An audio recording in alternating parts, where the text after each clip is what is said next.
We're making tennis easy today, Susan. No more making it harder than it has to be. It's hard enough on its own.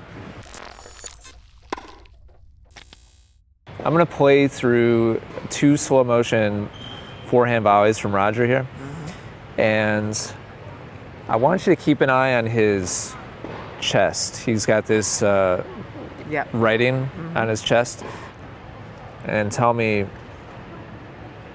what you see happening. It's another forehand here. So 45-degree angle, and then it goes towards the net. Yep.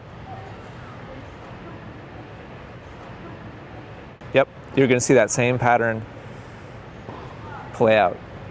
And so, my question for you is, do you think the arm motion on this shot is more passive or more active? Or maybe another way of asking the question is, what part of his body do you think is doing more work?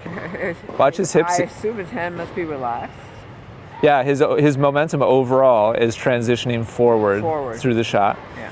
While that's happening, watch his right hip. He's going to show us his pocket right here. So his hips are also turning forwards. And his chest is also rotating. Yeah. Like you said, right about 45 degrees is a good measurement for it. So it's not that his arm and his hand are doing nothing, but let me show you this one of these in particular. Watch what happens to the racket as the ball hits it. Here's contact. What happens to the racket? Yeah. The racket actually goes back away from contact. Right. What does that tell you about what's happening there? Well, I assume it's a ball with some pace on it. So yep, good. He's relaxed. There you go. He's absorbing the pace. It's the combination of those two. Yep, you're right. There's force coming in from the ball, and then there's relative relaxation on his hand, which allows the racket to get pushed away from contact. Now, notice while the racket gets pushed back, look at how his hand keeps going forwards. Yeah. And watch how his chest keeps turning while the racket gets pushed back. And his shoulder. Yep. So we have motion, forward motion here, while the ball is actually pushing the racket face back. So just a couple quick examples from the same angle that we looked at Roger. There is forward rotation with your shoulders, and you are stepping forwards.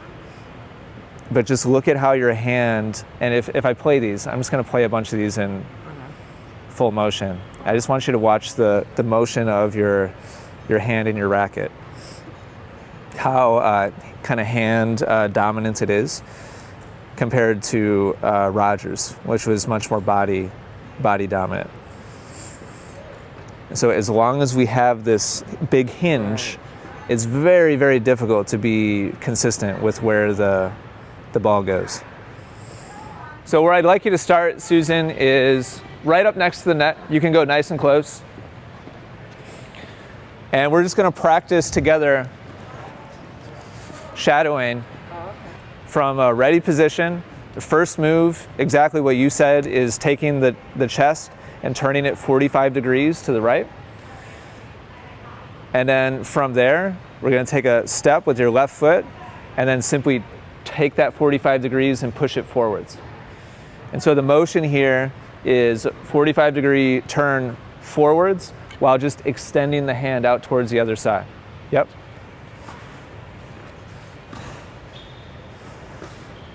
Great, good. Yep. And so we do want the arm and the hand to move, but it should be very, very secondary. We don't want it to be locked down and rigid, but most of the energy should be coming from your torso, making that rotation. Yep. Yep, that's right. Do a couple more of those.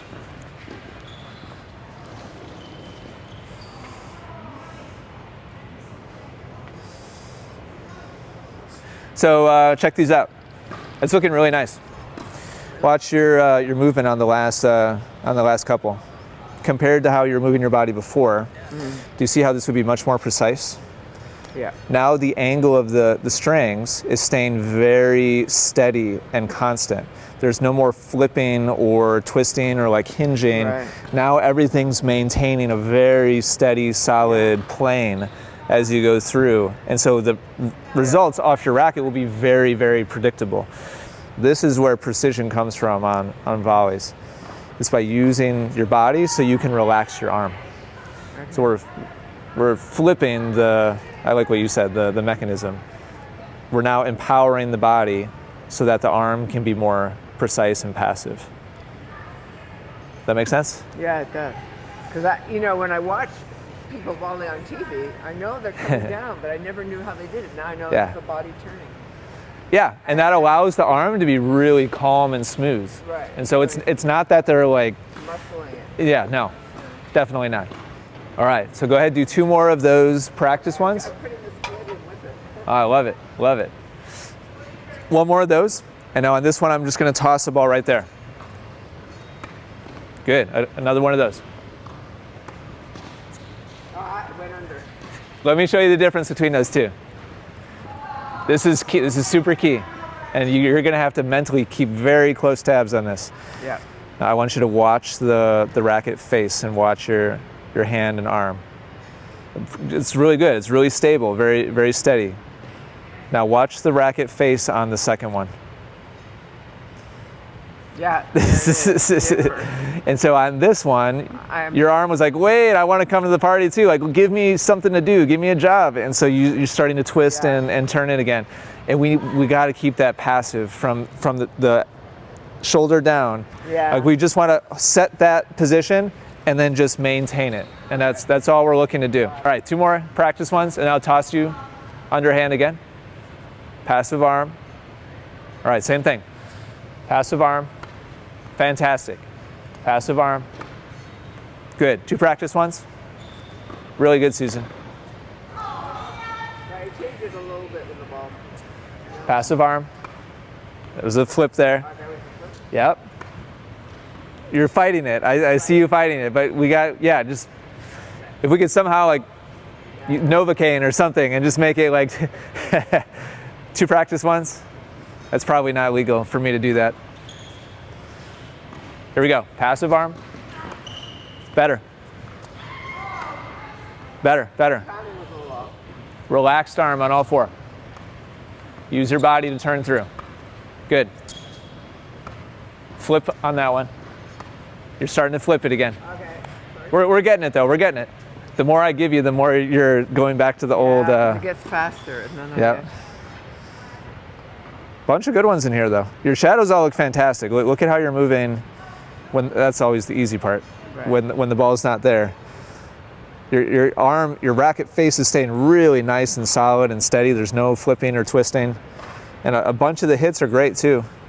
That's nice. Now watch this one. Watch the flip here. Oh, sorry, it's not yet. Yeah. Here comes the set of 4. Pretty good. Really nice. Now watch this. Now it's starting to, and then this one again. Now it's getting stronger.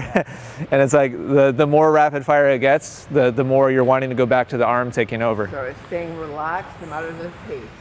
We're making tennis easy today, Susan. No more making it harder than it has to be.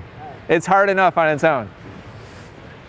Here's the thing, if your body doesn't provide some energy, then your arm is naturally going to want to take over. So there has to be active energy coming from your body. 1 more of those. Let's do 4, just like that. That's nice. Good job. Yeah, that's a really good one. There you go, you're getting it, good. Watch Roger again. And just overall, just mentally, just get an overall picture of his body and his racket. He's bringing that it was a lot lower than I would have imagined. That was the softer one. Ball, right? Yep. This one's a little bit lower. This one's a little bit firmer. Okay, so with that fresh in your mind, I want you to watch your last 4. Watch how your body and your racket are moving.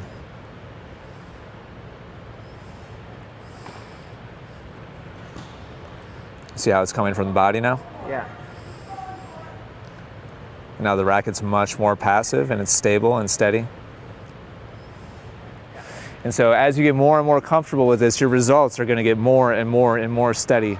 And that's going to give you less and less and less stress and anxiety about coming up in this part of the court and not doing like you're retreating or like the wishy-washy, like you're hanging out in no man's land. It's not going to be a big deal anymore because you'll know how to send the ball back very consistently. Okay. It all starts with the body doing some more work.